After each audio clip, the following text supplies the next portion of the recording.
Has anybody heard about superpowers? Have you heard about it? Ja. Yeah. Det er nemlig mega sejt med superkræfter. It's very cool with superpowers. Jeg ser lidt det her med tro, I see this thing with faith som at have superkræfter. to have superpowers. Fordi man behøver faktisk ikke særlig meget af det. So, because you don't need much of it, Og man behøver faktisk kun at putte sin tro i den rigtige person, you just need to put your faith in the right person for at det bliver til noget rigtig kraftfuldt. so that it turns out to be something powerful. Nu Now, vil jeg gerne prøve at snakke lidt om ham Gud. I want to speak a little bit about God. Fordi at når Nathaniel han siger, at mor og far kan hjælpe, Because when Nathaniel says, Mom and Dad can help, skal vi så ikke lige prøve at skifte den lidt over på Gud? let us switch it over to God. Kan I huske i starten, så snakkede vi om, at Gud var vores far. Do you remember that in the beginning I said God is our Father? Han, den ene person, He's the only person som vi faktisk kan putte vores lille sennepskorn that ind i, we can put our mustard eller seed give det in til ham. or give it to him. Og så er han den eneste, So he's the only one som faktisk kan få det til at vokse. that can make it grow. Han er den eneste, der kan gøre noget meget kraftfuldt med det. He's the only one who can do something powerful with it.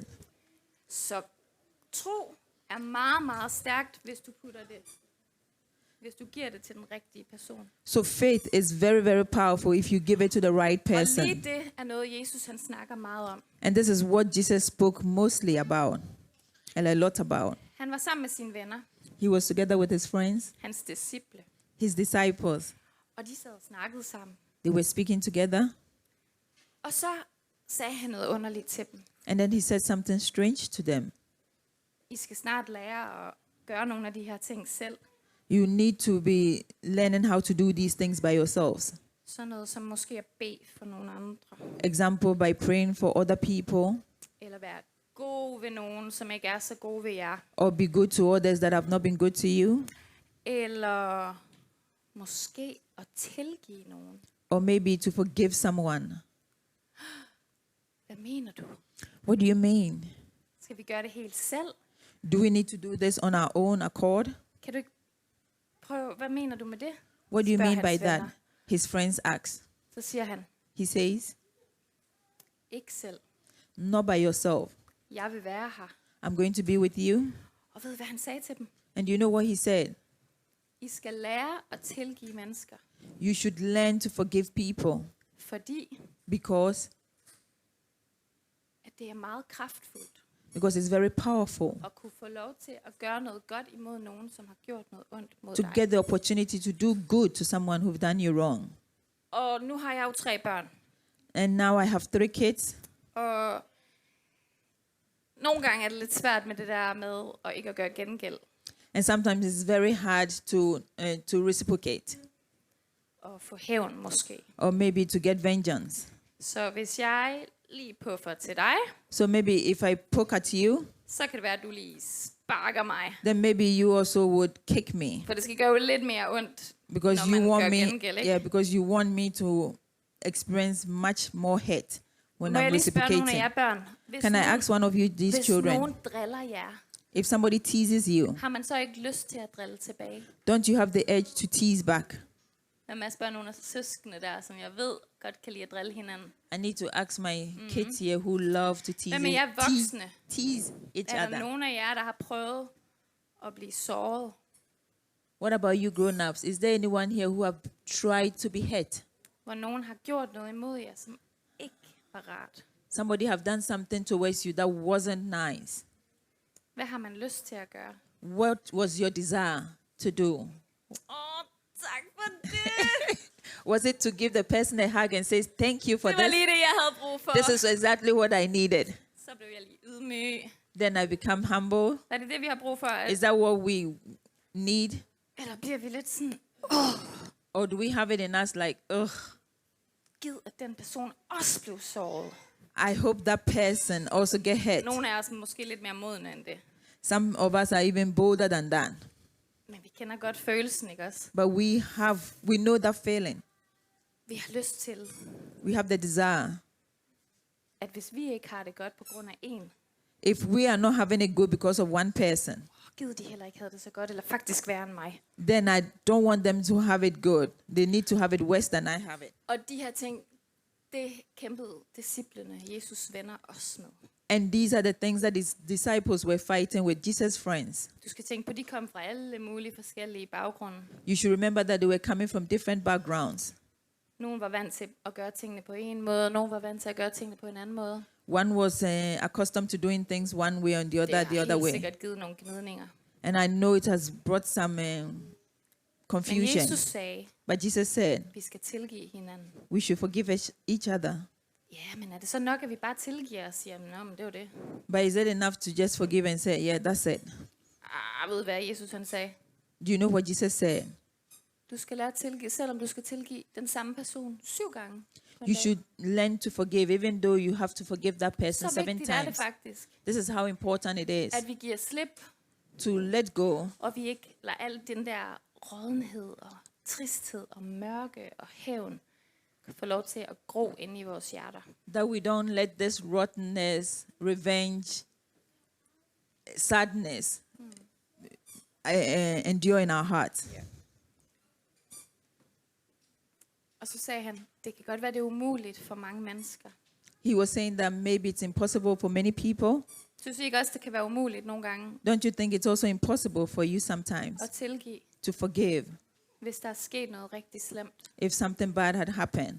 Det kan faktisk næsten gøre helt ondt at sige undskyld. It's even so painful to even say sorry. Det kan faktisk også næsten at gøre ondt at tilgive, hvis nogle andre siger undskyld. It can even be very painful to forgive when others have even said sorry to you. Og ved du hvad? And do you know what? Disciplerne sagde, da de fandt ud af det her. The disciples said this when they found out about this. Jesus, kan du ikke lige gøre vores tro lidt større? They said, Jesus, can you increase our faith Så vi tror på, at det er muligt. so that we believe that it's possible? For mig er det umuligt. For me, it's impossible.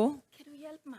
Can you help me? Kan du ikke lige give mig en hel pose af dem her? Can you give me a bag of these Så jeg faktisk får en hel have so that I can have a garden med alle de planter, der vokser op med min stærke tro. with all the plants that will grow because of my strong faith? Og Jesus siger, And Jesus said, I behøver ikke en hel pose. you don't need a whole bag of it. Hvis du bare giver mig din ene lille frø, But if you give me your only seed, så skal jeg nok få Au. det til at gro. I would make it grow. Husk nu, vi kan faktisk flytte bjerge med bare det der Re- ene lille remember frø. that you can move mountains with that one seed. Og jeg vil gerne være ligesom Nathaniel. And I want to be like Nathaniel. Hvis jeg står over for noget, som er alt for svært, If I'm standing in front of something that is very difficult, så spørger jeg I ask ud fra mit hjerte from my heart om tro for faith og hjælp and help fra en, jeg stoler på. from someone that I trust. Og det er ham. And it's him. Det er kun ham, It's only him som faktisk, that actually that kan gøre actually det can do this. muligt. Then possible. Er det ikke sejt? Isn't it cool? Er der ikke nogen, der synes, det er sådan rigtig sejt? Isn't it somebody who thinks it's Er det really, måske really cool? lidt federe end superkræfter? Isn't it cooler than superpowers? Fordi selv superhelte har faktisk én ting, de ikke kan altid. Even superheroes have things that they Der er cannot. altid en eller anden form for kryptonit. There's some kryptonite Noget, der in gør them dem svage. that makes them weak. Men ikke Jesus. But not Jesus. Han He kan ikke blive svag. can never be weak. Og han And he kan gøre alting muligt. can make everything Og jeg possible. synes, det er ret fedt, And I think it's at vi Cool. kan få lov til at være venner med ham. that we can be friends with him Og give vores lille bitte frø, and give som him ikke our virker little til så seed meget, that doesn't look much til ham. to him Så han kan gøre det større. so that he can make it big. Og prøv at høre her, nu snakker vi rigtig meget om tro i dag. Listen here, we've been speaking a lot about faith. Jeg kunne godt tænke mig 4 personer, som jeg har snakket med. I want You to will tell see them 4 here. people that I've spoken come with here up. and they know themselves to come up here. Nej, det er ikke dig.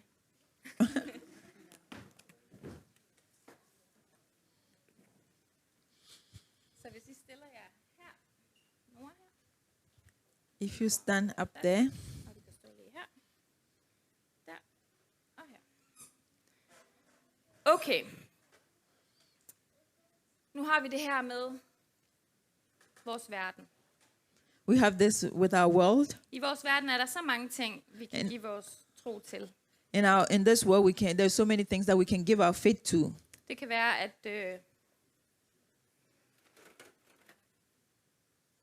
at vi har en kurv her i verden, der hedder regering. We have a bowl here that we have a word that says the government. Den får du. Jeg tror, du er sådan rigtig politisk aktiv. I think you are politically active. Bare stå helt stille med den der kurv. Så har vi en anden kurv her. And then we have another basket here. Det er sygevæsenet. And that is Lægen. the doctor. The hospital, the doctor. Også en rigtig god ting, ikke også? A very good thing At vi har gode læger. that we have good doctors.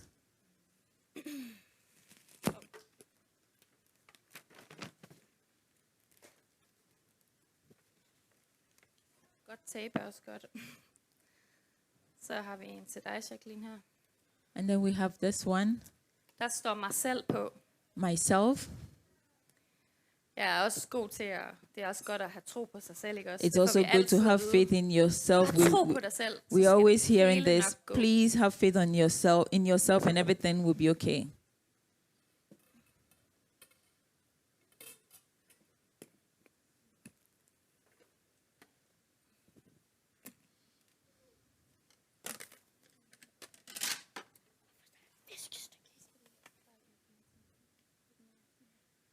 Men så er der også en kurv, der hedder And then Gud. we have a basket that says God.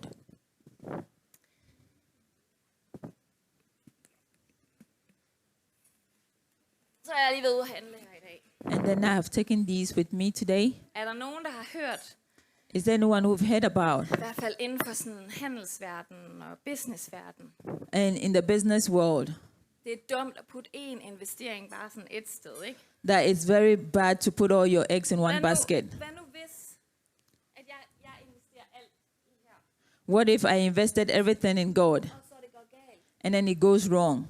Så er jeg på den. Så er jeg på den, ikke også? Så er min investering rigtig dårlig. Then I've invested very badly. Det kan være, du vil holde, mens jeg...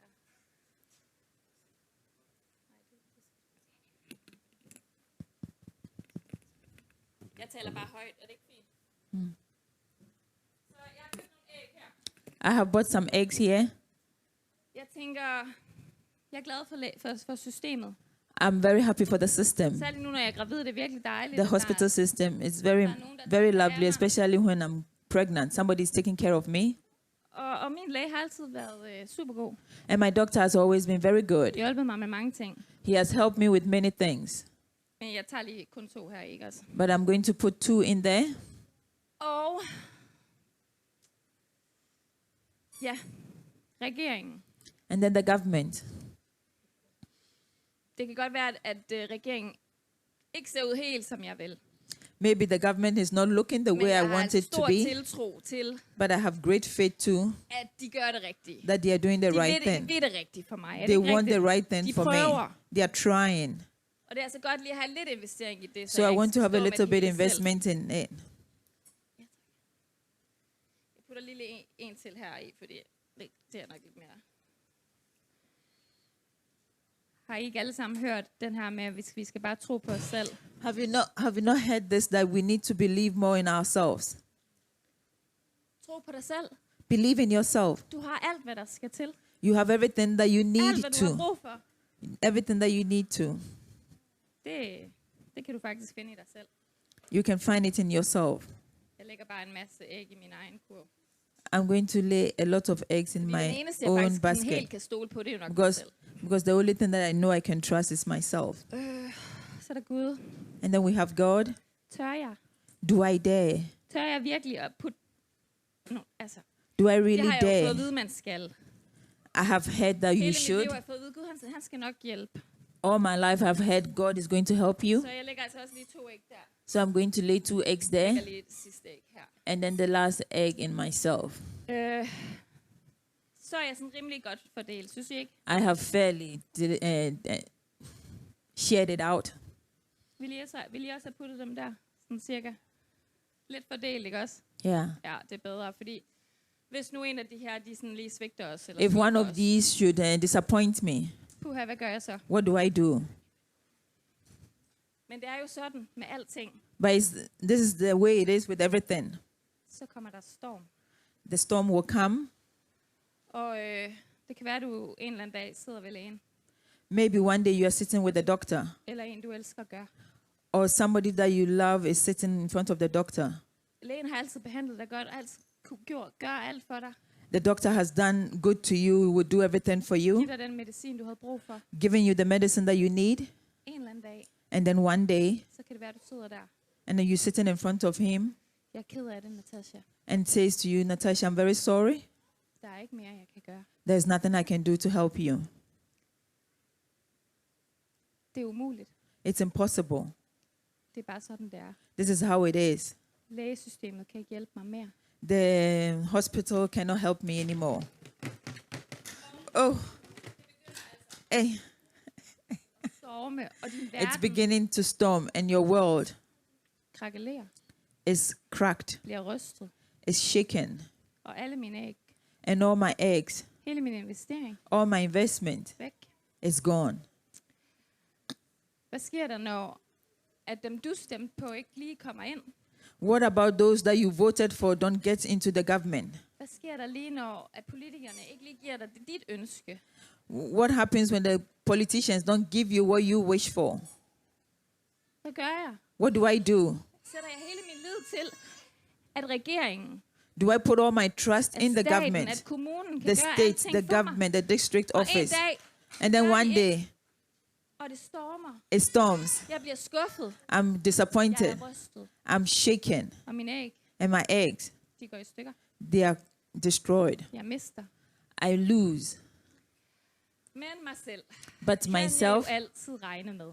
I can always count upon. Jeg ved, hvad der er bedst for mig. I know what is best for me, Og jeg skal bare tro på mig selv. and I just need to believe in myself. Men hvad sker der lige den dag, hvor du kommer til at gøre noget, som du ikke lige havde tænkt, at du skulle gøre? But imagine the day that you do something that you had not thought of doing. Sagde jeg Uh-oh. virkelig det til den?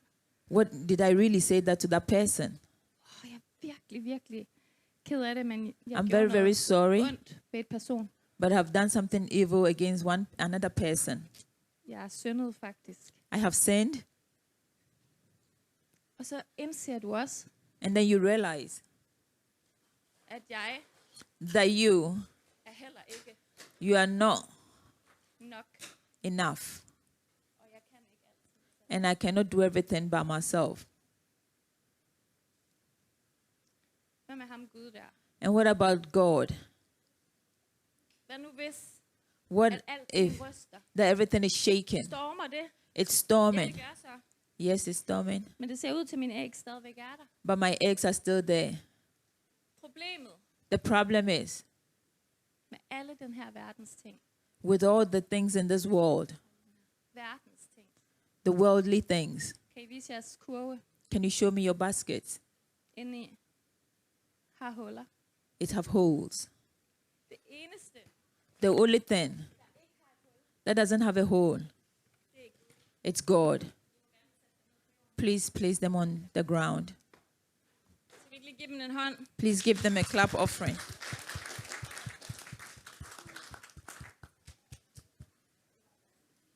Bare lad det være. Nej, det er ikke, du kan ikke spise det. Jeg smager bare en.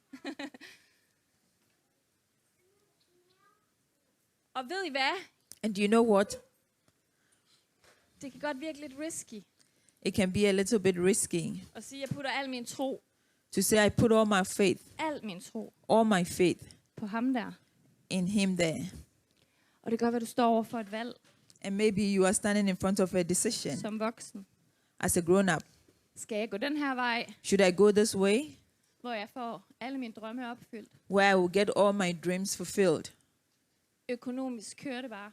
Economically, to be just going. Succesjob. A successful job, Der er styr på det. I have control over it. Det er det valg, jeg har. Jeg kan gå den her vej. That's the choice that I have. I can go that way. Det kan også være, at du faktisk har et kald i dit hjerte. But it could also be that you have a calling in your heart. Det kan være, at jeg skal være missionær og give slip på alting. Maybe the calling is for you to be a missionary, to just let go of everything. Det kan være, at jeg føler, at jeg skal starte mit eget firma. Maybe you are feeling in your spirit that you need to start your own firm. Men så har jeg jo ikke den der sikkerhed.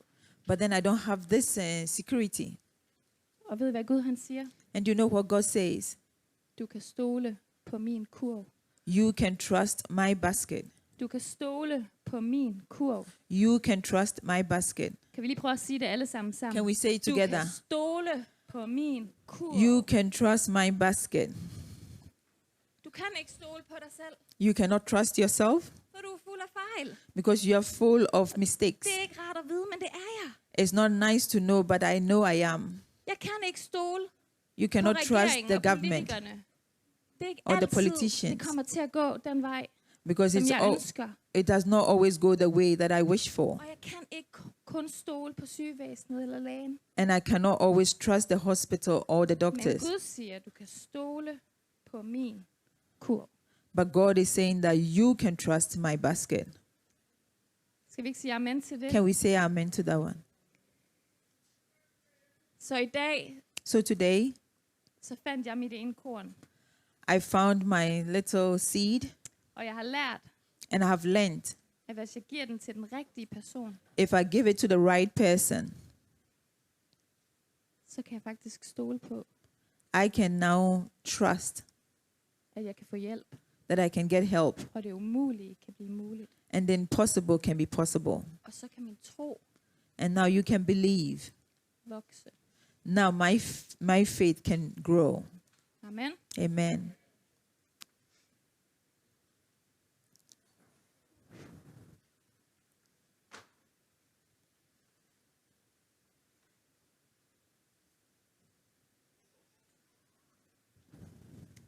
Som sagt, så er der kun én. As I said, there's only one person, En, som aldrig kommer til at gå i stykker. one person that would never crack or be destroyed. En, som ikke har noget hul. One person that doesn't have a hole, Lige meget, hvor meget det bliver rystet. no matter how much it's shaken. Det kan godt være, at tingene ikke er perfekte. Maybe the things are not perfect, Men min æg falder ikke på jorden. but my eggs will never fall on the ground. Der er kun én, som har stået prøven. It's only one person who has conquered all the Og ved, trials. hvad man kalder ham? And do you know what he's called? Klippen. The rock, Den, som ikke rokker sig. the one that doesn't move. Og ved, hvad der er faktisk millioner af mennesker, And do you know what? There is millions of people som tror på det her. that believes Som this. har valgt at sige, vi går Gudvejen. We are going the God's Vi way. vælger at lægge alle vores æg i We kurv. choose to put our eggs Uden in huller. his basket, the basket with no Og holes. hvad har jeg lyst til? And what do I have the desire to do? At vi som kirke, As we as a church, vi som børnekirke, we as a children som church, enkeltpersoner, as individuals, kan gå hjem i dag to go home today, og tænke, hvor lægger jeg mine æg? where have I placed my eggs? Hvor lægger jeg min tro? Where have I placed my faith? Er det i mine venner? Is it in my friends, Min familie? my family, Mig selv? in myself? Alle de her ting? All these things. Eller putter jeg det i ham uden huller? Or do I put it in him who has no holes? Ham, som ikke taber min æg på The jorden. one who doesn't lose my egg on the ground. Som aldrig svigter. The one who doesn't disappoint. Amen. Amen. Og med det, And with that, så er vi faktisk ved at være nået til ende. we are about to end our service. Og jeg havde siddet derhjemme I've been sitting at home og tænkt, det kan jo godt være, at der sidder nogen i dag, and I've been thinking maybe there is somebody present today som aldrig rigtig har hørt om ham der Jesus. that have never heard about Jesus. Som tænker, jeg ved ikke, hvad jeg putter mine æg i, når jeg siger ja til det. I don't know where I put my egg into when I say yes to it. Det kan være, at du ønsker at vide mere. Maybe you want to know more about Jesus. Det kan også være, at du tænker, jeg vil faktisk gerne give mit liv. Jeg vil gerne lægge alle mine æg i den her kurv. Maybe you are thinking you don't want to dedicate your life, but you want to put all your eggs in that basket. Hvis det er dig i dag, If it's you today, så efter gudstjenesten, så vil der være nogen heroppe, after the service, somebody will be around the corner som there gerne vil bede sammen med dig that wants to pray with you og hjælpe dig to med help det you valg. with that choice. Det Det kan også godt være, at du sidder og tænker, It could be that you are here jeg sitting vil faktisk thinking, gerne lade ham hjælpe mig I med nogle af want de him- ting, som jeg synes er umulige. I want him to help me with some of the things that I think it's impossible. Det kan godt være, at du gør alt for meget selv. Maybe you are doing a lot by yourself. Jeg skal nok klare det. You're thinking, I can do this. I Men can det er for handle tungt it. for dig. But it's very heavy for you. Det kan være, at du i dag har indset, But maybe today you have realized, jeg skal spørge om hjælp hos ham, I need to ask help from him. som ikke taber mig på gulvet. Og The ikke one who is svigter not mig. going to drop me on the ground. Det kan være, at du skal tilgive nogen, Maybe you need to forgive someone som du synes er umuligt. that you think is impossible. Han vil hjælpe dig. The Lord will help you. Og dig vil vi også gerne bede for i dag. And for you that needs that, we will pray for you. Og hvis du gerne vil lægge alle dine æg, du tænker, And- i dag starter det, nu gør jeg det. And maybe you are saying today, I'm going to start this. I'm going to put all my eggs. Det kan godt være, at In jeg er God. usikker. Maybe you are unsure, Men jeg ved, at der er huller i alle de andre ting. but I do know that there are holes in the other I baskets. dag vil jeg tage det valg. So I'm going to take that Tag al choice min tillid og al min and take tro. all my faith, Og så my putter jeg trust, det i kurven uden huller. and put it in the basket without Hvis du holes. har brug for hjælp til at stå med den beslutning, så vil vi også gerne bede for dig. If you are in need of help to stand with this decision, we are also here to pray with you. Amen. Amen. Så det gør vi lige her efter. We're going to do that after the service. Ja. Men ellers så vil jeg virkelig gerne sige tak. Apart from that, I want to say thank you. Jeg vil sige tak til alle de dejlige børn, Thank you to all the lovely kids fordi I har været så gode because you have been so good til at både sidde stille og To sit høre quietly efter, and to også når listen. det blev lidt voksent. Det synes jeg var sejt gået. I think it's very, very cool of you guys. Så tak for det. Thank Og you tak for til this, alle jer voksne, fordi And I thank ikke you for the buede grown-ups. os ud. that you didn't walk out or something. Tak fordi I var gode til at sidde stille. Thank you for sitting quietly. Det var godt gjort. It was good, well done.